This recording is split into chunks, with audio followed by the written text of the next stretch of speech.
इन दिनों Saudi Arabia cricket को लेकर बहुत ज़्यादा चर्चे के अंदर है और पिछले 4 दिनों से काफ़ी ज़्यादा सोशल मीडिया पर ये न्यूज़ वायरल हो रही है और इसके ऊपर बहुत से क्रिकेट एक्सपर्ट और ऊपर बहुत ज़्यादा बहस कर रहे हैं।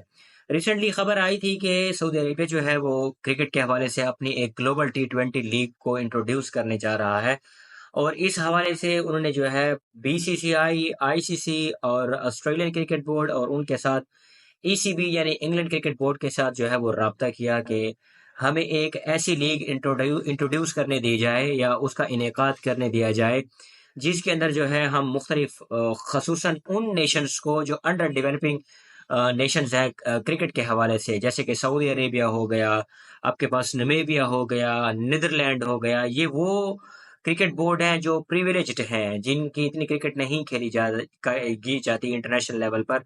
ओमान हो गया, कतर हो गया और इसी हवाले से उन्होंने जो है अपनी एक लीग टी20 लीग जो है वो पैटर्न डिज़ाइन किया और उसके अंदर जो मिनिमम इन्वेस्टमेंट थी वो उनकी $500 मिलियन थी, जो कि बहुत ही बड़ी इन्वेस्टमेंट है। और इस लीग के चलते बहुत से इंटरनेशनल प्लेयर वो क्या करने वाले थे, इसके अंदर खेलने वाले थे और ये डिस्कशन इन 4 बोर्ड्स के दरमियान हो रही थी, जिसमें सऊदी अरेबिया था, इंडिया था, आईसीसी इटसेल्फ खुद था, उसके अलावा ऑस्ट्रेलियन क्रिकेट बोर्ड था एंड देन ईसीबी यानी इंग्लैंड क्रिकेट बोर्ड भी था। अब खबर ये आई है कि ईसीबी ने सऊदी अरेबिया की ये जो पेशकश है इसको रूल्ड आउट कर दिया है, यानी इसको रिजेक्ट कर दिया है। अब इसके अंदर मुख्तलिफ जो है वो सवाल जन्म ले रहे हैं, मुख्तलिफ जो है ज़ाविये पर बात हो रही है कि आया ऐसा क्यों हुआ? सबसे पहले इंग्लैंड ने इसकी मुखालफत क्यों की? मैं आपको बताता चलूँ दी 100 लीग जो जो इंग्लैंड की अपनी एक लीग है और ये 100 बॉल्स के ऊपर मुश्तमिल है और ये खेली जाएगी जिसके अंदर जो है रिसेंटली ड्राफ्ट हुआ और पाकिस्तान का कोई भी बैटर ना बॉलर ना बैटर उसके अंदर सेलेक्ट हो पाया। तो इंग्लैंड क्रिकेट बोर्ड के जो चेयरमैन हैं रिचर्ड गोल्ड, उनका ये कहना था कि अगर हम इस टी20 लीग को अप्रूव करते हैं और इस टी20 लीग का जो उन्होंने नाम दिया हुआ था वो ग्रैंड स्लैम के नाम से दिया हुआ था और ये जो ग्रैंड स्लैम का जो तर्ज था वो बेसिकली उसी ही तर्ज पर ही था जैसे टेनिस का ग्रैंड स्लैम होता है और ये साल के अंदर 4 डिफरेंट सीजन के अंदर खेले जाना चाहिए था और ये इसकी जो लोकेशंस थी वो 4 डिफरेंट लोकेशंस थी, यानी वो मुल्क के किसी हिस्से में भी खेले जा सकते, दुनिया के किसी हिस्से में भी खेले जा सकते थे और साथ-साथ मैं आपको ये भी बताता चलूँ कि इस टी20 लीग का जो फाइनल था, जो फाइनल इवेंट था वो सऊदी अरेबिया के अंदर होने वाला था।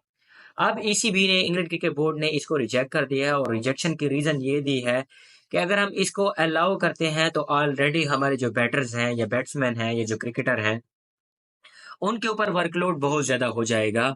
ऑलरेडी वो इतनी लीग्स खेल रहे हैं और इस दौरान एक और लीग आती है, तो इससे उनके ऊपर वर्कलोड बढ़ेगा और ऑलरेडी अगर आप देखें तो अब रिसेंटली जब ये लीग्स नहीं होती थी और अब जब ये लीग्स आ चुकी हैं, तो प्लेयर बहुत ज़्यादा अनफिट होने लग गए हैं। मैं जसप्रीत बुमराह की बात करूँगा, मैं शाहीन शाह अफरीदी की बात करूँगा, मैं नसीम शाह की बात करूँगा, मैं साथ-साथ साइम अयूब की बात करूँगा और ऐसे कितने प्लेयर्स हैं, मैट हेनरी की बात करूँगा, ये बहुत जल्द ही इंजर हो जाते हैं।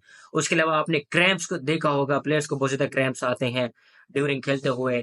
जैसे-जैसे वो टी20 फॉर्मेट की तरफ आ रहे हैं, जब आप उनको बड़ी क्रिकेट खिलाएँगे, इधर इट इज़ टेस्ट, इधर इट इज़ वनडे, वो 50 ओवर की गेम नहीं खेल पाते। यूजुअली जितने भी बैटर्स हैं, जितने भी बॉलर्स हैं, उनको क्रैम्प आना शुरू हो जाते हैं।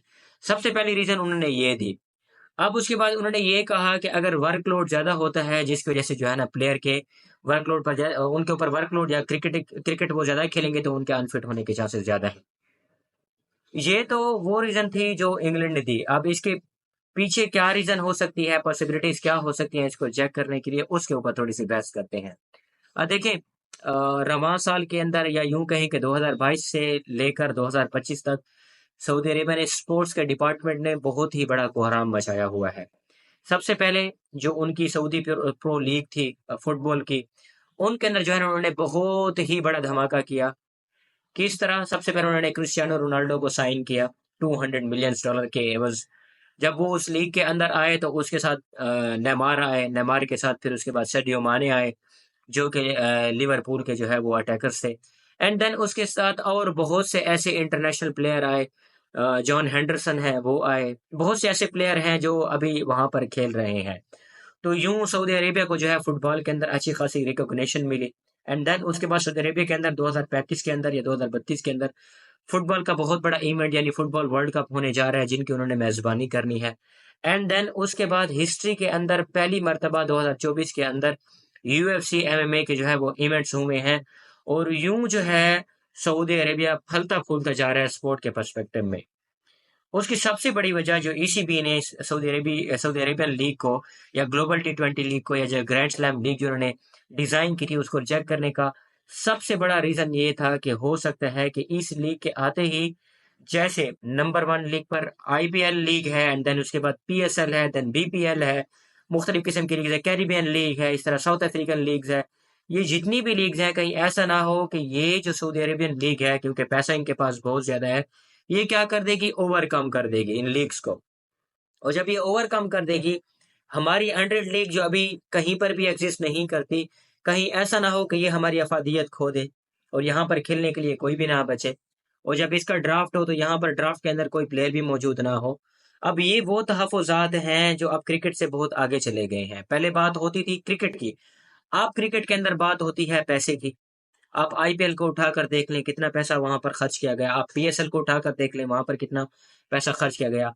पहले प्रेफरेंस होती थी हमारे जितने भी कौमी या जितने भी नेशनल प्लेयर्स हैं उनकी प्रेफरेंस होती थी कि वो अपने मुल्क के लिए खेलें, अपनी कंट्री के लिए खेलें, अपनी टीम के लिए खेलें। अब उनकी प्रेफरेंस ये होती है कि वो लीग्स के अंदर खेलें ताकि अच्छा खासा पैसा अर्न कर सके। मोहम्मद आमिर के आपने एग्जाम्पल ली होगी या उनके आपने जो है ना बयानात देखे होंगे जिनके अंदर उन्होंने ओपनली कहा है कि मैं आईपीएल खेलने के लिए ख्वाहिशमंद हूँ और उन्होंने इंग्लैंड के लिए जो है इंग्लैंड की नेशनलिटी के लिए अप्लाई कर लिया है जिससे जो है वो पाकिस्तान की नेशनलिटी से आज़ाद हो जाएंगे और यूं वो आईपीएल के लिए एलिजिबल हो जाएंगे। और ऐसे कितने और प्लेयर हैं जो वेस्ट इंडीज के प्लेयर्स को आप देख लें, वो कितना जो है कंट्री के लिए खेलते हैं, नेशनल टीम के लिए खेलते हैं और कितना वो लीग्स के लिए खेलते हैं।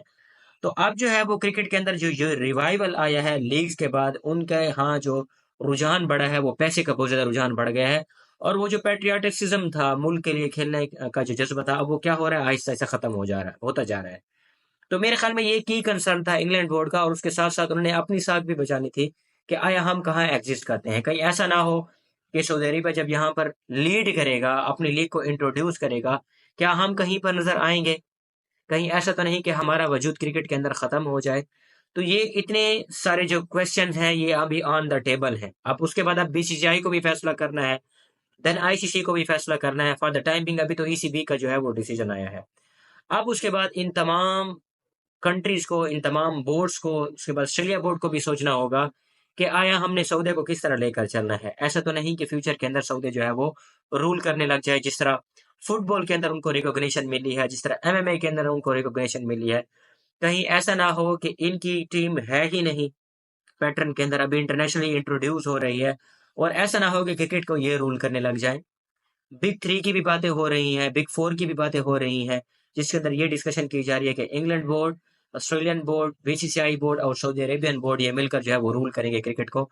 ये सारी एम्बिग्विटीज हैं जिनको हल करना अभी बाकी है और ये जितने भी क्वेश्चन है ऑन द टेबल है। इस बारे में आपकी क्या राय है? आप क्या कहते हैं? सऊदी अरेबियन क्रिकेट को आप कहाँ पर देखते हैं? इन सारे मामलात को कहाँ पर देखते हैं? और इन सारे मामलात को ज़हन में रखते हुए क्रिकेट को आप कहाँ पर देखते हैं? क्रिकेट के रिवाइवल को कहाँ पर देखते हैं? क्रिकेट की तनज़्ज़ुली को कहाँ पर देखते हैं? ये क्वेश्चन मैं आप पर छोड़ता हूँ, कमेंट सेक्शन में ज़रूर बताइएगा। क्रिकेट के हवाले से जितनी भी वीडियोज़ हैं, जितने भी अपडेट्स हैं, जितने भी न्यूज़ हैं, मैं अपने इसी यूट्यूब चैनल पर अपलोड करता हूँ। मेरी आपसे रिक्वेस्ट है कि मेरे यूट्यूब चैनल को सब्सक्राइब कर लीजिए।